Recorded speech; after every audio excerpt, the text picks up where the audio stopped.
বিদ্যুৎ খরচ করে নিজের তাপমাত্রাটা ঠান্ডা রাখেন, আর আমাদের শ্রমিকরা 3 ইউনিট বিদ্যুৎ দিয়ে একটা সংসার চালায়, একটা পরিবার চালায়। অ্যাক্সিডেন্টের কথা বলছেন, আচ্ছা একটা গাড়ির কথা বলেন যে গাড়ি অ্যাক্সিডেন্ট করে না। এমন একটা যানবাহন দেখান যে যানবাহন কোনোদিন অ্যাক্সিডেন্ট করে নাই। আমরা আপনাদের কথা মানবো।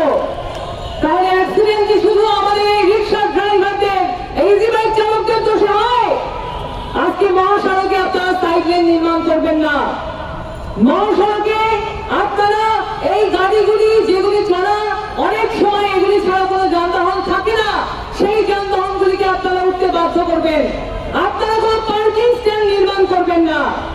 আজকে শহীদ মিনারের চারপাশে আমরা দেখছি ট্রাফিক আইন মেনে যারা লাইসেন্স দিয়েছে তারাও কিন্তু পার্কিং স্ট্যান্ড না থাকার কারণে শহীদ মিনারের গেট অবরুদ্ধ করে কিন্তু আজকে তাদের গাড়ি রাখতে হয়েছে। ফলে শুধুমাত্র অ্যাক্সিডেন্ট মানে একজন রিক্সা চালকের দোষ না।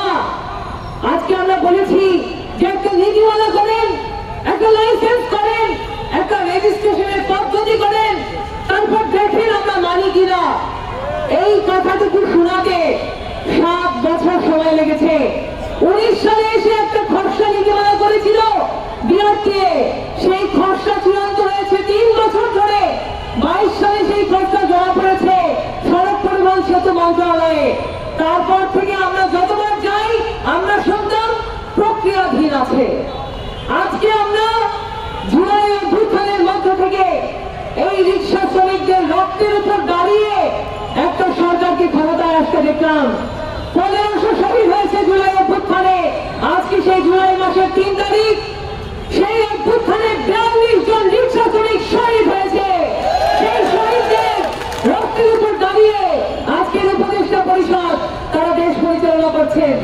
একটা সেক্টর থেকে 42 জন শহীদ হওয়ার মতো ঘটনা আর কোন একক সেক্টরে হয়েছে বলে আমাদের জানা নাই। তাহলে এই অভ্যুত্থানের অন্যতম অংশীদার এই রিক্সা শ্রমিকরা, আপনারা যারা আজকে সমাবেশে বসে আছেন। আজকে আমরা অবাক হয়ে দেখলাম এই 60 লক্ষ গাড়ি, আমাদের কাছে 60 লক্ষ মানুষ, তারা 2 থেকে 3 কোটি মানুষের মুখে আহার যোগাচ্ছেন। এই 60 লক্ষ গাড়ি আজকে বাংলাদেশের ইনফরমাল সেক্টরগুলির মধ্যে প্রধান সেক্টর হিসেবে অবতীর্ণ হয়েছে। এই 60 লক্ষ গাড়ি প্রত্যেক দিন যদি 1000 টাকা ইনকাম করে, আমাদের অধিকার প্রকাশনাটিতে আমরা দেখিয়েছি যে সেখানে আপনারা প্রত্যেক দিন সেখানে 6000 কোটি টাকা, আমরা দেখিয়েছি মাসে সেখানে আমাদের 18,000 কোটি টাকা।